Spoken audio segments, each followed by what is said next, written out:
Tom Brady, Patrick Mahomes, Dan Marino are all names you associate with greatness, but even these guys have had games where they look like Nathan Peterman on the Bills. Today we're diving into some of the best NFL quarterbacks' worst games ever. Starting with Drew Brees. We all know Drew Brees was a walking masterclass in precision. The guy could practically thread a football through a keyhole if he needed to.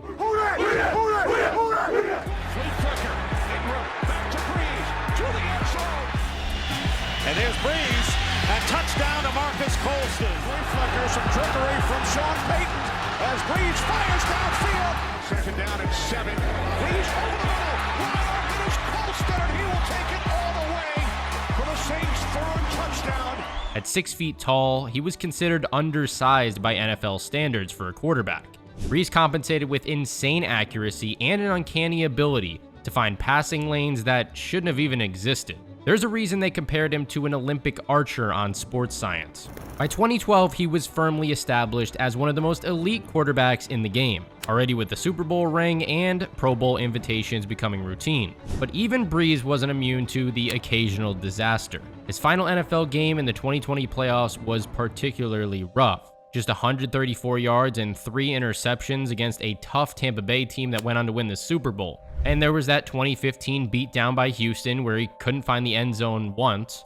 But neither of those two games compared to what happened on November 29th, 2012. The Saints were already struggling that season. They started 0-4 and were trying to weather the Bounty Gate storm, which resulted in their head coach Sean Payton being suspended.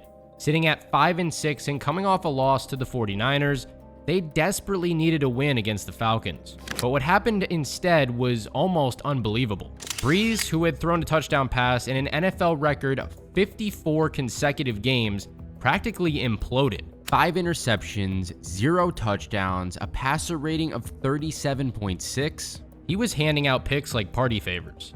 2nd and 7. Play action for Brees. Drew loads and goes deep.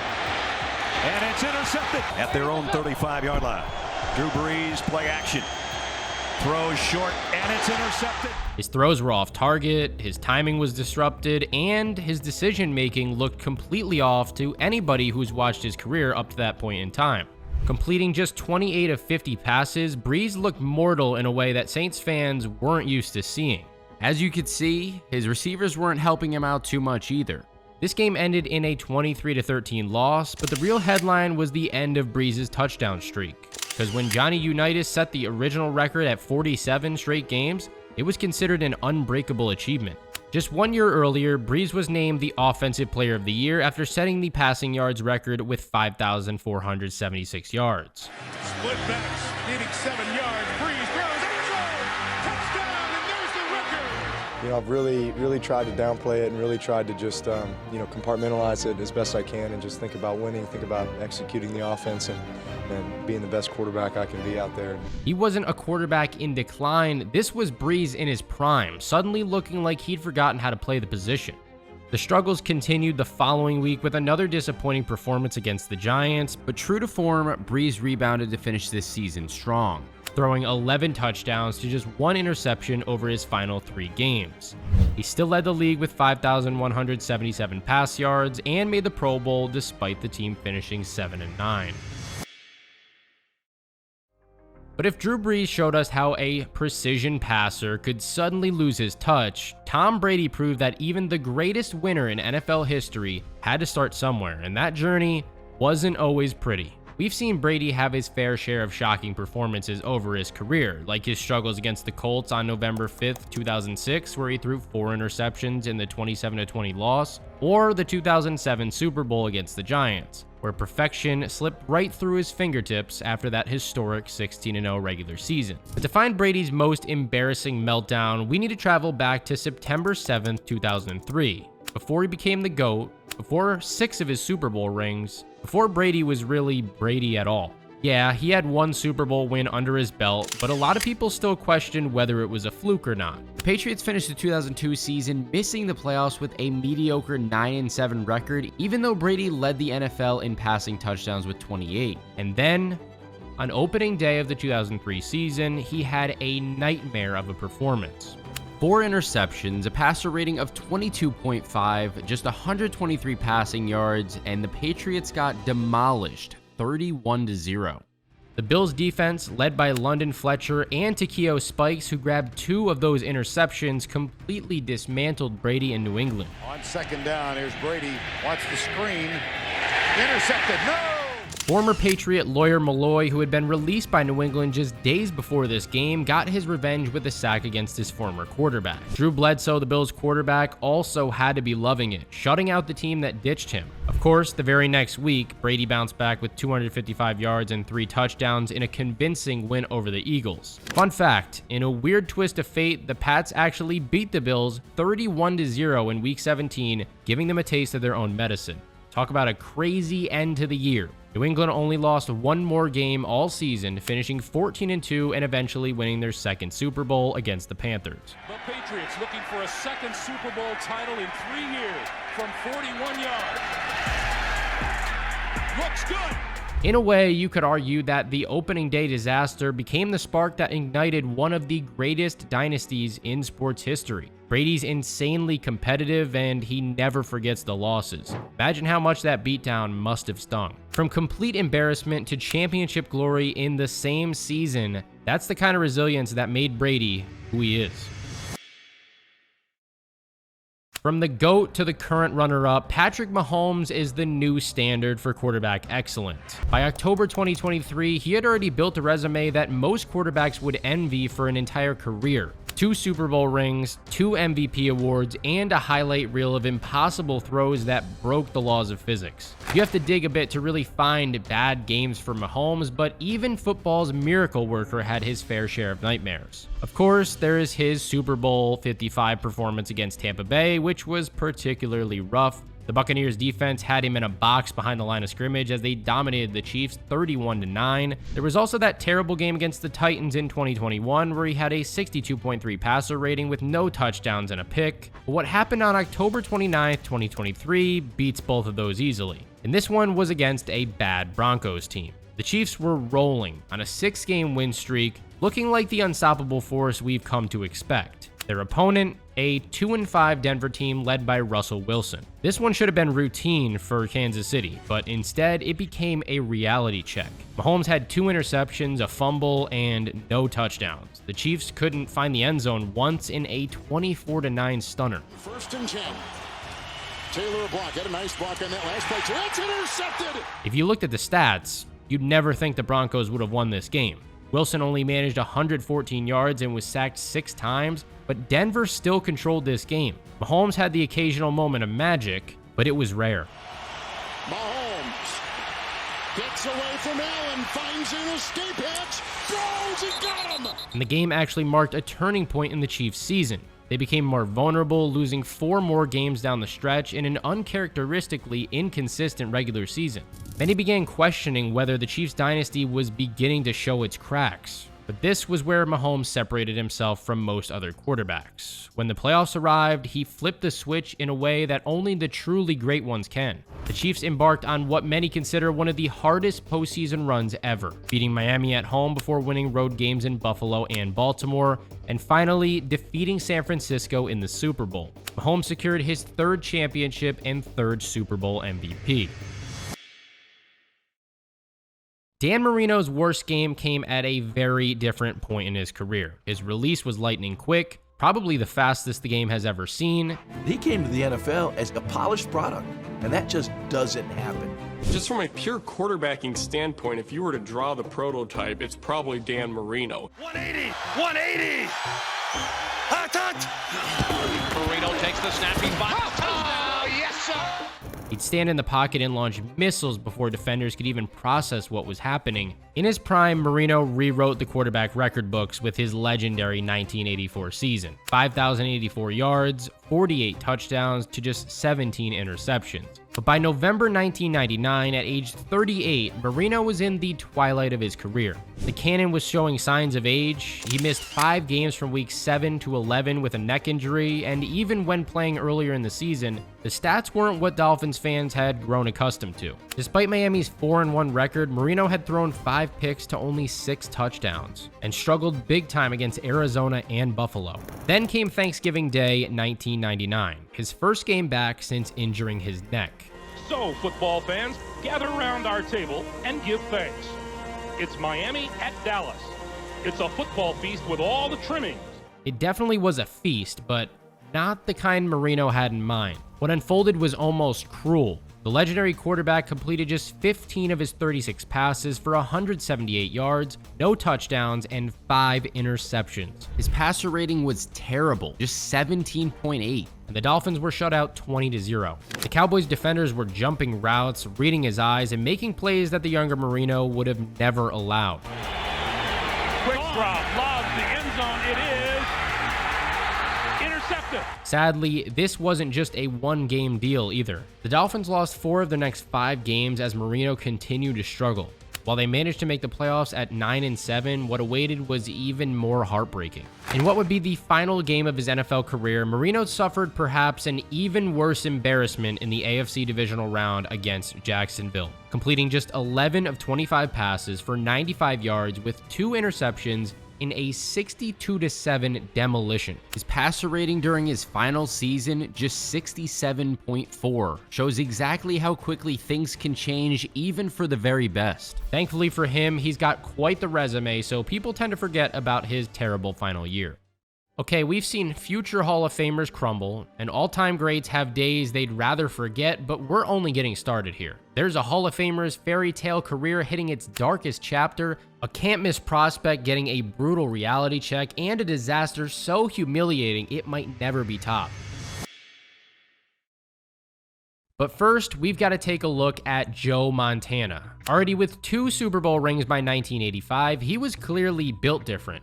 His game was built on timing, accuracy, and that legendary ice-cold composure in the biggest moments. This was the guy who, before leading the iconic 92-yard game-winning drive in Super Bowl 23, casually pointed out comedian John Candy in the stands to lighten the mood. The 49ers felt almost mythical. Looking back on it, that was Camelot. That was Camelot. That was the greatest experience for everyone involved that they'll ever have in their life. Even late in his career with Kansas City, Montana rarely faltered completely, though he did have that one notable disaster in 1994 against the Rams, a 16-0 shutout where he posted a passer rating of 28.5, 3 interceptions, and 0 touchdowns. But I have to give credit to the Rams defense that day, because it wasn't just Montana getting shut out, it was the run game too. But to find Montana at his absolute worst, we need to go back to September 29th, 1985, a game that defied everything we knew about Joe Cool. Coming off a strong performance against the Raiders, 255 yards and 2 touchdowns, Montana and the defending Super Bowl champion 49ers seemed primed for an easy win against a mediocre Saints team that went on to finish the season 5-11. Instead, Montana delivered a performance for the ages in all the wrong ways. I'm talking 12 completions on 26 attempts, 120 yards, 0 touchdowns, 2 interceptions. He was sacked 6 times, and he had a passer rating of 27.7. It was a game filled with the kind of mistakes that you would never expect Montana to make. The 38, first down, Montana. That pass was behind Russ Francis, so Joe now has missed his last 6 passing attempts. Montana pumps, looks, Earl Cooper, and it's intercepted. The precision timing was completely disrupted. The calm decision-making that made him famous just kind of abandoned him. You can tell it really got to him because, man, the next week he was a different beast. Against Atlanta, he exploded for 429 yards and 5 touchdowns without a single interception in a dominant 38-17 win. The 49ers made it to the playoffs that year at 10-6, though they did fall to the Giants in the wildcard round. But this terrible game from Montana just shows that even the most technically perfect quarterbacks can have days where the magic disappears. From working a normal job to becoming one of the NFL's greatest stories, Kurt Warner went from stocking grocery shelves to Super Bowl MVP with the greatest show on turf, Rams. Green drops. A great connection to number 18. Now we got Trent Green down. We've got Trent Green down in the middle of the field. You get emotional. It hurts. But that's what this business is all about. We will rally around Kurt Warner, and we'll play good football. In Warner's first start, he threw for 3 touchdowns and over 300 yards. Warner dumps it in the end zone. Couldn't ask for a better script. Let's go win it right now. After a few years lighting up the league and 2 MVP awards, he was written off. He had a brief stop with the Giants before resurrecting his career with the Arizona Cardinals. And by November 2007, at age 36, he was trying to prove that he still had the same talent that made him a legend in St. Louis. Before this game, Warner's journey with the Cardinals had been inconsistent at best. In 2006, he started just 5 games and didn't do much. The 2007 season began with Warner on the bench, but by week 3, he showed flashes of his old brilliance with a great game against Baltimore. Still, heading into week 9, the Cardinals were on a 2-game losing streak. Warner's struggles weren't entirely new though. His 2002 season with the Rams was when he first started to decline, throwing 8 interceptions in just 4 games before a broken finger led to him being benched. His lone season with the Giants produced forgettable moments, including a brutal Week 9 performance where he took 7 sacks. But November 4th, 2007 against the Buccaneers was perhaps the most disastrous game of his entire career. Warner finished with 10 completions on 30 attempts for 172 yards, no touchdowns, and 2 interceptions. But what made this performance particularly painful was how winnable this game actually was. Despite Warner's bad play, the Cardinals only lost 17-10. The defense did everything possible to keep Arizona in this game, but Warner repeatedly handed opportunities to Tampa Bay. The timing made it even worse. The Cardinals were finally trying to establish themselves as contenders in the NFC, and Warner was fighting to solidify his position as the team's starting quarterback over former first-round pick Matt Leinart, who was on IR. This game showed Warner's greatest strengths and weaknesses. His fearlessness and willingness to stand in the pocket and make throws with defenders bearing down on him had always been a superpower and his kryptonite. When it worked, it produced magical deep balls and perfect spirals into tight windows, and when it didn't, it just led to turnovers and crushing hits. What separates Warner from many other quarterbacks, though, was his resilience. After this disaster, the Cardinals won 5 of their next 8 games, while they missed out on the playoffs at 8-8. Warner's late season surge set the foundation for their improbable Super Bowl run the following year.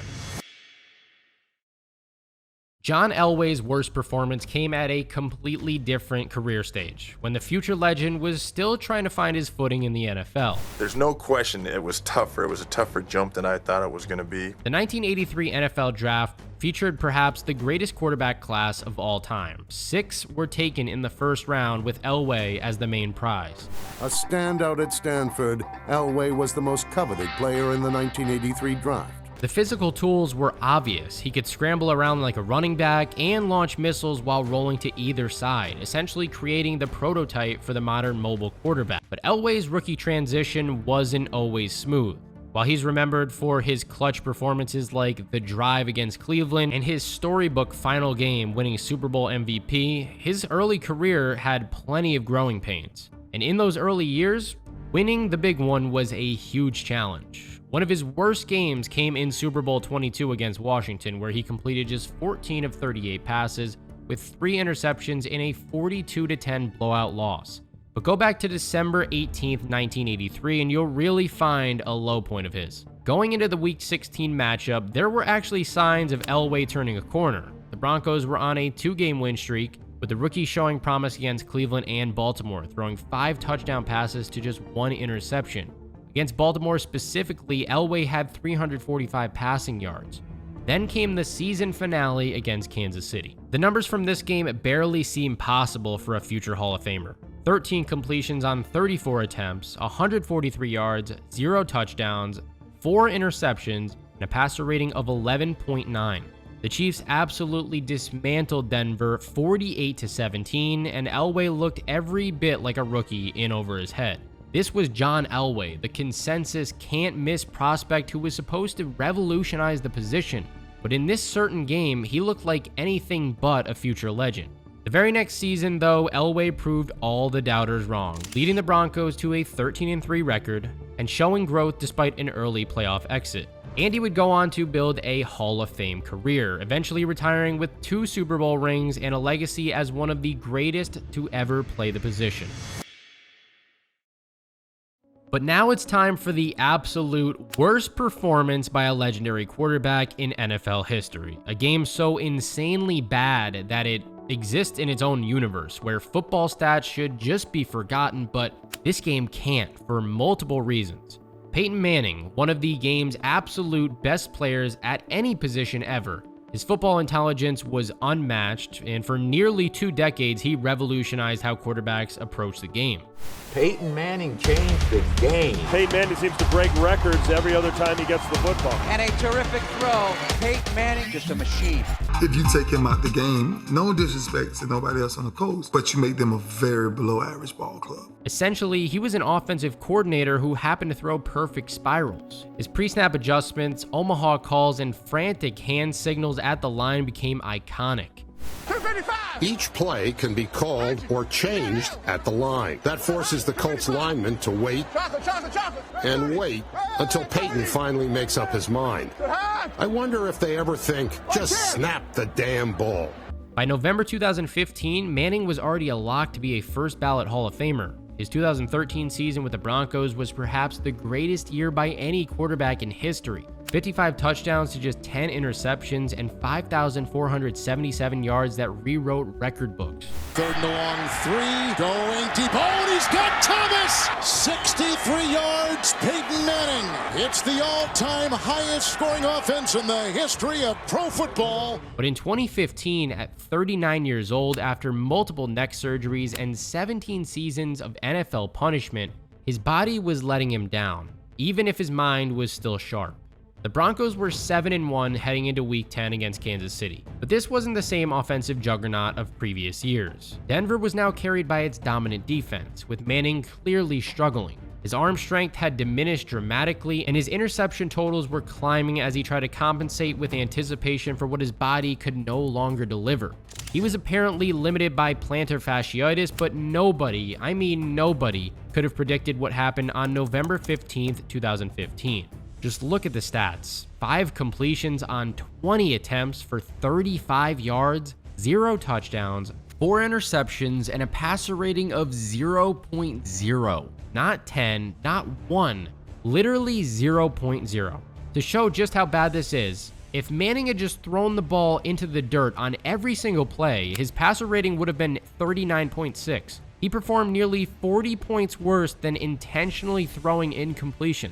In all his career starts before this, Manning had never completed less than 12 passes, and he never thrown for less than 95 yards in any game with 15 or more attempts. Pro Football Focus gave Manning the worst grade they've ever assigned to a quarterback. He became the first NFL quarterback in 29 years to throw at least 4 interceptions while completing no more than 5 passes. The fans watched stunned as Manning was benched for Brock Osweiler after his 4th interception. It was like watching Mozart suddenly forget how to read music, a generational talent reduced to a shadow of himself.